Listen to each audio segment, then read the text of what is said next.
नमस्कार दोस्तों, एक बार फिर से आप सभी का मेरे चैनल पर स्वागत है। तो पिछली वीडियो में हमने भारत में भाषा की स्थिति इस विषय पर चर्चा की थी। तो अगर किसी ने पिछली वीडियो नहीं देखी है तो ज़रूर देखें। तो आज की वीडियो में हम बीएड के फर्स्ट सेमेस्टर में जो बुक लगी है अंडरस्टैंडिंग डिसिप्लिन्स एंड सब्जेक्ट, उसमें एक टॉपिक है टेक्स्ट बुक से रिलेटेड, उसको पढ़ेंगे। तो वीडियो को लास्ट तक जरूर देखें और पसंद आए तो लाइक करें, शेयर करें और सब्सक्राइब करना बिल्कुल ना भूलें। तो शुरू करते हैं।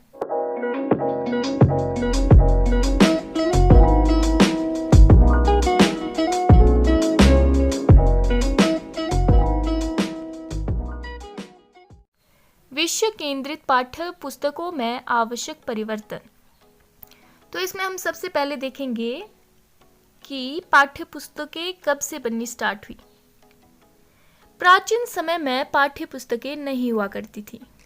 तो क्या था, जो प्राचीन समय था वहाँ पर क्या पाठ्य पुस्तकें नहीं हुआ करती थी। गुरु शिष्यों को मौखिक रूप से ज्ञान देते थे।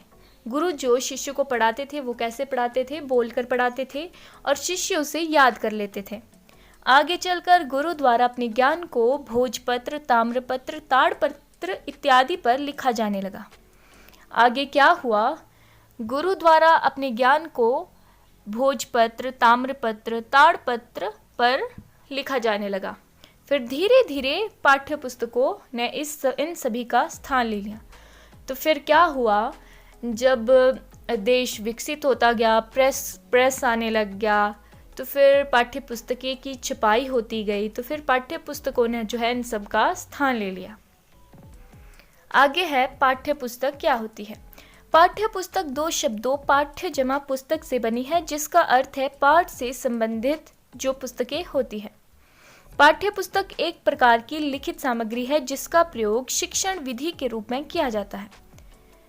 तो पाठ्य पुस्तक एक प्रकार की क्या है, एक लिखित सामग्री है जिसका प्रयोग जो है टीचर क्लास में पढ़ाने के लिए करता है। आगे है परिभाषा। अकॉर्डिंग टू हेरोलिकर, पाठ्य पुस्तक ज्ञान, अनुभवों, भावनाओं, विचारों तथा प्रवृत्तियों व मूल्यों के संचय का साधन है। आगे है अकॉर्डिंग टू टी रेमंड, पाठ्य पुस्तक अध्यापक द्वारा प्रस्तुत किए गए पाठ की पूरक होती है। तो आगे है पाठ्य पुस्तक के लाभ। तो पहला है जिज्ञासा एवं ज्ञान वृद्धि के लिए।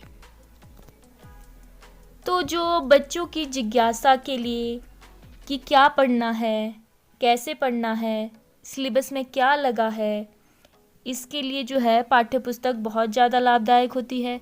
ज्ञान वृद्धि के लिए, बच्चों के ज्ञान बढ़ाने के लिए पाठ्य पुस्तक सहायक है।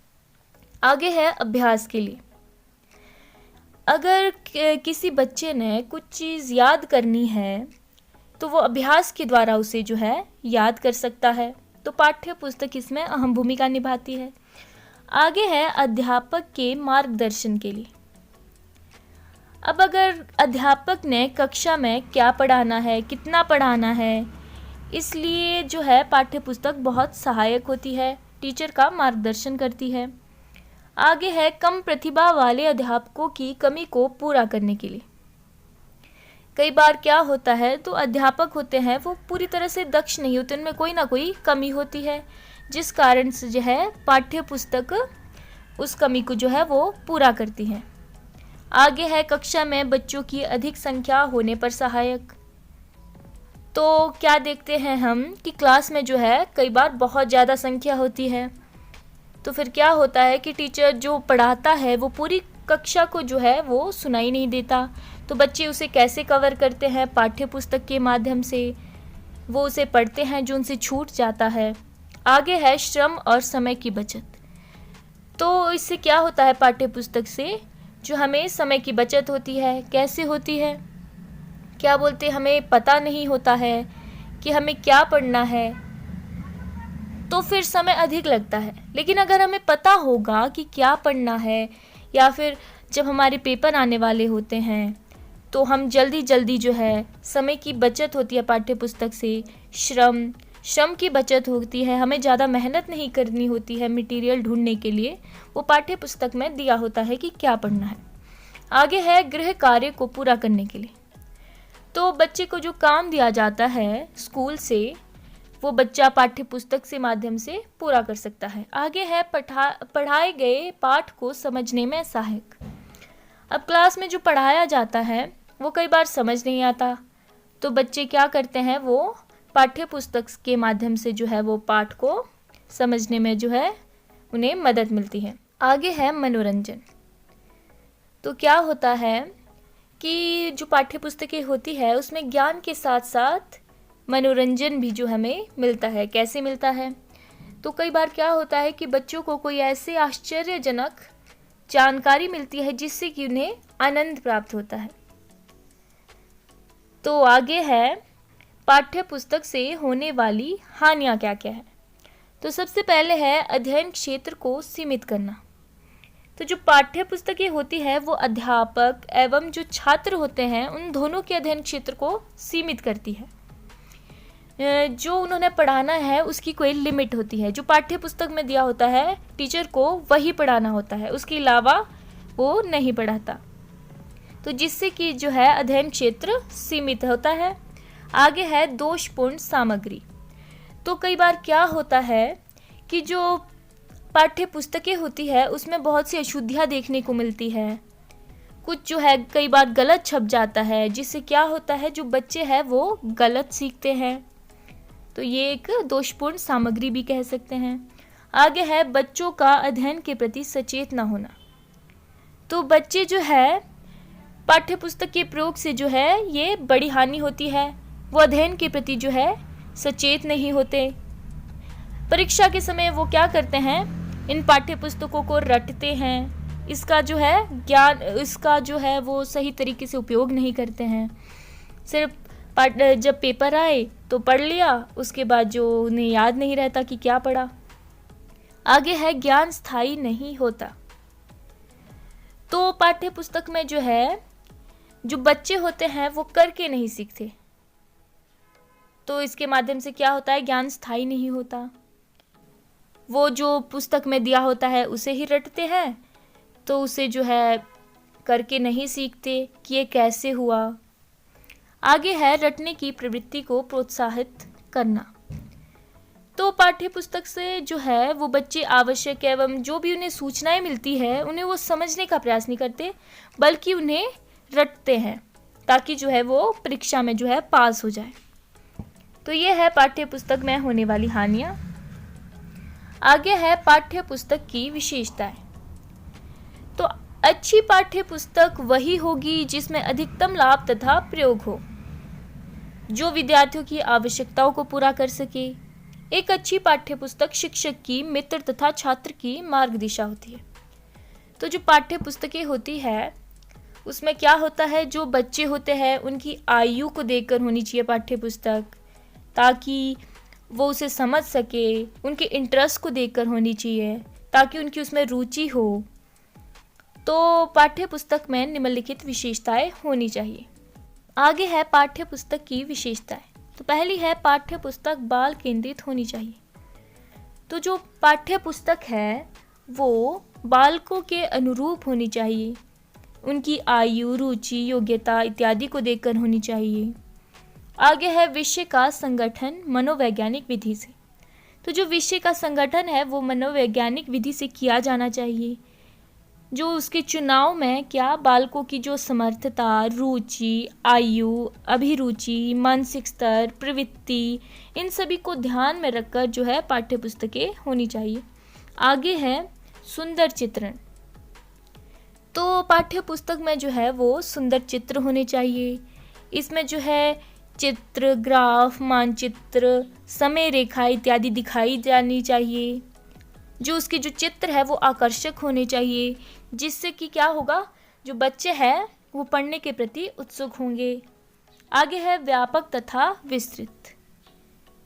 तो जो पाठ्य पुस्तक है वो कैसी होनी चाहिए, उसमें जो जानकारी है वो व्यापक तथा विस्तृत होनी चाहिए, क्योंकि बच्चे क्या होते हैं वो हर चीज़ को जानना चाहते हैं कि ये कैसे हुआ, क्यों हुआ, कब हुआ। इसलिए आगे है अभ्यासों का समावेश। तो जो पाठ्य पुस्तकें होती है उसमें जो है प्रत्येक जो पाठ के बाद अभ्यास के लिए जो है बहुत सारे प्रश्न होने चाहिए। उसमें जो है कवि तथा लेखकों के जीवन के बारे में परिचय होना चाहिए, व्याकरण होना चाहिए, वाक्य रचना होनी चाहिए। इस हिसाब से बाकी और कठिन शब्द है उनके अर्थ होने चाहिए। आगे है उपयुक्त अध्यायों में विभक्त। तो जो पाठ्य पुस्तकें होती है वो अध्यायों में जो है डिवाइडेड होनी चाहिए। जैसे कि हम देखते हैं, जैसे पहला पार्ट, दूसरा पार्ट, ऐसे इस हिसाब से। आगे है पाठ्य पुस्तक में कोई उपदेश नहीं। तो जो पाठ्य पुस्तकें होती है उसमें जो है सब्जेक्ट से रिलेटेड ही जो है वो मटेरियल होना चाहिए, उसमें कोई ऐसे फालतू का कोई उपदेश नहीं होना चाहिए। आगे है दूसरी शिक्षण विधियों का आधार। ये जो पाठ्य पुस्तक होती है वो अन्य विधियों का जो है आधार होती है। जैसे भाषण विधि होगी तो उसमें जो है पाठ्य पुस्तक जो है वो सहायक होती है। संपर्क विधि होगी, इस हिसाब से। आगे है पाठ्य पुस्तक नवीनतम होनी चाहिए। तो जो पाठ्य पुस्तक है वो नवीनतम होना उसका बहुत आवश्यक है। क्यों है? क्योंकि जो देश है वो बहुत तेज़ी से जो है विकास कर रहा है। तो इसमें क्या होगा, जो समाज से संबंधित जो भी विषय है वो तीव्र गति से जो है आगे बढ़ रहे हैं। तो जो पाठ्य पुस्तक है वो नए नए जो विकास हो रहे हैं उस हिसाब से जो है वो बननी चाहिए। शैली, जो पाठ्य पुस्तक की शैली है वो अच्छी होनी चाहिए। आगे है शब्दों में सार्थकता। तो जो पाठ्य पुस्तक के जो प्रत्येक शब्द है वो सार्थक होने चाहिए तथा प्रत्येक वाक्य दूसरे वाक्यों से जो है वो जुड़ा होना चाहिए। ऐसे निरर्थक शब्दों का या भाषा का किताब में कोई स्थान नहीं है होना चाहिए। आगे है स्पष्ट एवं सरल भाषा। तो पाठ्य पुस्तक में जो है साफ भाषा का प्रयोग करना चाहिए, स्पष्ट होनी चाहिए। उसमें जो है शुद्ध भाषा होनी चाहिए, ऐसे अशुद्धियाँ नहीं होनी चाहिए। शब्दों में सार्थकता होनी चाहिए। आगे है पाठ्य पुस्तक रोचक हो। जो पाठ्य पुस्तक है वो कैसी होनी चाहिए, रुचिपूर्ण होनी चाहिए, ताकि जो है बच्चों का जो है उसमें इंटरेस्ट जागे, वो पढ़ने के प्रति जागरूक हो, उनका उत्साह बढ़े, जिज्ञासा बढ़े। आगे है शुद्ध छपाई। तो जो पाठ्य पुस्तक है उसकी जो छपाई है वो शुद्ध होनी चाहिए, ताकि जो है बढ़िया वो समझ में आ जाए टीचर को भी, बच्चों को भी। उसमें जो है छोटी कक्षाओं में जो है बड़े और बड़ी कक्षाओं में जो है छोटे शब्दों का प्रयोग करना चाहिए। और क्या जो पंक्तियों की दूरी है वो कैसी होनी चाहिए, समान होनी चाहिए। और शुद्ध छपाई होनी चाहिए। पुस्तक छपवाते समय अशुद्धियाँ नहीं होनी चाहिए, उसके प्रति जो हमें सावधान रहना चाहिए। जो कागज़ है वो अच्छा होना चाहिए। जो बुक का जो बाहर वाला पेज होता है वो आकर्षक होना चाहिए, ताकि जो बुक को देखकर ही जो है वो बच्चे उसे पढ़ने के लिए जिज्ञासा दिखाए।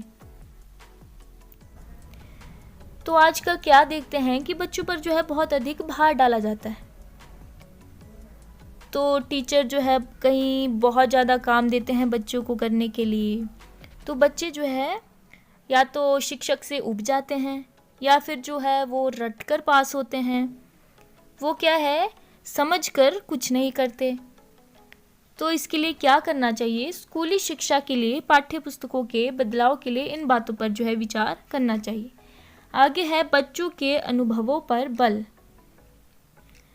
तो इसमें क्या है, जो बच्चे होते हैं उन्हें नई चीज़ों को जो है वो करने के लिए प्रेरित करना चाहिए, जैसे जोड़ तोड़ करने के लिए। अगर वो गलतियाँ करे तो उनको सुधारने के लिए बताना चाहिए कि अगर गलती की है तो उसे सुधारो। तो जिससे क्या होगा, उनके जो है अनुभवों पर जो बल देने से क्या होगा, विद्यार्थी का विकास होगा। आगे है विद्यार्थियों की विविधतापूर्ण पृष्ठभूमि पर बल। तो कोई भी दो बच्चे जो है एक समान नहीं होते, तो उनमें जो अनेक मानसिक, शारीरिक, सामाजिक विभिन्न प्रकार की जो है विभिन्नताएं देखने को मिलती है। तो पाठ्य पुस्तक का जो निर्माण होता है वो उनकी जो विभिन्नताओं को देखकर किया जाना चाहिए। तो बच्चे जो होते हैं उसी वातावरण में सीख सकते हैं जो उन्हें महत्वपूर्ण होता है। बच्चों के हिसाब से जो है पाठ्य पुस्तकों का निर्माण करना चाहिए, ज़्यादा उन्हें, ताकि उन्हें बोझ ना लगे, तनाव से जो है वो दूर रहे, बच्चे जो है अपनी संस्कृति को जाने, अपनी भाषा को जाने। आगे है विद्यार्थियों की स्वाभाविक जिज्ञासा पर बल। तो कई बार क्या होता है कि जो टीचर होते हैं वो बच्चों पर जो है वो दोष देते हैं। तो वो क्या बोलते हैं कि बच्चा सीखना नहीं चाहते, तो माता पिता भी जो है बच्चे पर अपनी जिम्मेदारियां लाद देते हैं। बच्चे जो है वो स्वभाव से कैसे होते हैं, जिज्ञासु होते हैं। अगर उनको अच्छे से सिखाया जाए तो वो सीखने में जो है आनंद अनुभव करते हैं। तो जिससे क्या होगा, अगर उनकी जिज्ञासाओं पर बल दिया जाएगा तो उससे वो उसमें रुचि लेंगे, उनका विकास होगा, जिज्ञासा बढ़ेगी। आगे है विद्यार्थी केंद्रित शिक्षण विधियों पर बल, रचनात्मक उपागम। तो इसमें क्या करना चाहिए कि बच्चों को देखकर जो है हमें शिक्षण विधियाँ जो है वो प्रयोग करनी चाहिए कि बच्चे को किस विधि से जो है वो समझ आ रहा है। कहीं क्या करना चाहिए, चित्र के माध्यम से पढ़ाना चाहिए, दृश्य सामग्री के माध्यम से पढ़ाना चाहिए। उससे क्या होगा, बच्चे का जो है वो उसमें रुचि बढ़ेगी, वो अच्छे से पढ़ सकता है। तो आज हमने पढ़ा पाठ्य पुस्तक के बारे में, उसकी विशेषताएं, लाभ, हानियाँ, और कि स्कूली शिक्षा में जो है पाठ्य पुस्तक में क्या बदलाव होने चाहिए। तो आज की वीडियो में हम इतना ही पढ़ते हैं, मिलते हैं ऐसी एक नई वीडियो के साथ।